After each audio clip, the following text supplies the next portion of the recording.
قصہ حضرت عمر رضی اللہ تعالیٰ عنہ کے اسلام لانے کا۔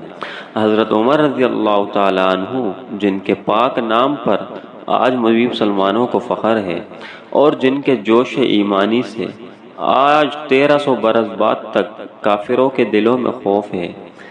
ناظرین گرامی، اسلام لانے سے قبل مسلمانوں کے مقابلہ اور تکلیف پہنچانے میں بھی حضرت عمر ممتاز رہے۔ نبی اکرم صلی اللہ تعالیٰ علیہ وسلم کے قتل کے در پہ رہتے تھے۔ ایک روز کفار نے مشورہ کی کمیٹی قائم کی کہ کوئی ہے جو محمد کو قتل کر دے، تو حضرت عمر نے کہا کہ میں کروں گا محمد کو قتل۔ لوگوں نے کہا کہ بے شک تم ہی کر سکتے ہو۔ حضرت عمر تلوار لٹکائے ہوئے اٹھے اور چل دیے۔ اسی فکر میں جا رہے تھے کہ ایک صاحب قبیلہ زہرہ کے جن کا نام حضرت سعد بن ابی وقاص رضی اللہ تعالیٰ عنہ ہے اور بعضوں نے اور صاحب بھی لکھے ہیں، وہ ان سے ملے اور انہوں نے پوچھا کہ عمر کہاں جا رہے ہو؟ کہنے لگے کہ میں محمد کے قتل کی فکر میں ہوں، نعوذ باللہ۔ حضرت سعد رضی اللہ تعالیٰ عنہ نے کہا کہ بنو ہاشم اور بنو زہرہ اور بنو عبد المناف سے کیسے مطمئن ہو گئے؟ وہ تم کو بدلہ میں قتل کر دیں گے۔ اس جواب پر عمر بگڑ گئے اور کہنے لگے کہ معلوم ہوتا ہے کہ تو بھی بے دین یعنی مسلمان ہو گیا، لا پہلے تجھی کوئی نمٹا دوں۔ یہ کہہ کر تلوار سونت لی اور حضرت سعد رضی اللہ تعالیٰ عنہ نے بھی یہ کہہ کر کہ ہاں میں بھی مسلمان ہو گیا ہوں، تلوار سنبھالی۔ دونوں طرف سے تلوار چلنے کو تھی کہ حضرت سعد رضی اللہ تعالیٰ عنہ نے کہا کہ پہلے اپنے گھر کی خبر تو لے لو، تیری بہن اور بہنوئی دونوں مسلمان ہو چکے ہیں۔ ناظرین گرامی، یہ سننا ہی تھا کہ حضرت عمر غصے سے بھر گئے اور سیدھے اپنے بہن کے گھر گئے۔ وہاں حضرت خباب رضی اللہ تعالیٰ عنہ کواڑ بند کیے ہوئے ان دونوں میاں بیوی کو قرآن شریف پڑھا رہے تھے۔ حضرت عمر نے کواڑ کھلوائے اور ان کی آواز سے حضرت خباب رضی اللہ تعالیٰ عنہ جلدی سے اندر چھپ گئے اور وہ صحیفہ بھی جلدی میں باہر ہی رہ گیا جس پر آیات قرآنی لکھی ہوئی تھی۔ ہمشیرہ نے کواڑ کھولے تو حضرت عمر کے ہاتھ میں کوئی چیز تھی جس کو حضرت عمر نے اپنی بہن کے سر پر مارا، جس سے بہن کے سر سے بہت زیادہ خون بہنے لگا اور کہا کہ اپنی جان کی دشمن، تو بھی بددین ہو گئی یعنی مسلمان ہو گئی۔ ناظرین گرامی، اس کے بعد گھر میں آئے اور پوچھا کہ کیا کر رہے تھے اور یہ آواز کس کی تھی؟ تو بہنوئی نے کہا کہ بات چیت کر رہے تھے۔ حضرت عمر کہنے لگے کیا تم نے اپنے دین کو چھوڑ کر دوسرا دین اختیار کر لیا؟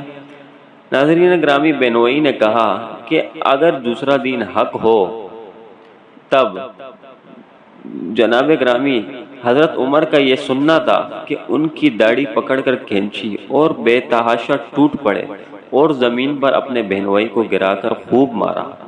بہن نے چھڑانے کی کوشش کی تو ان کے منہ پر حضرت عمر نے ایک زوردار تمانچہ مارا جس سے ان کا خون نکل آیا۔ وہ بھی آخر عمر ہی کی بہن تھی۔ کہنے لگی کہ اے عمر، ہم کو اگر تم اس وجہ سے مار رہے کہ ہم مسلمان ہو گئے تو بے شک ہم مسلمان ہو گئے اور جو تجھ سے ہو سکے تو کر لے۔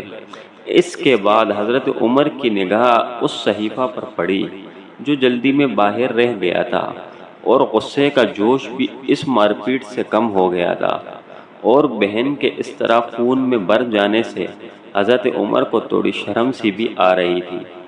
ناظرین گرامی، حضرت عمر کہنے لگے کہ اچھا مجھے دکھلاؤ یہ کیا ہے؟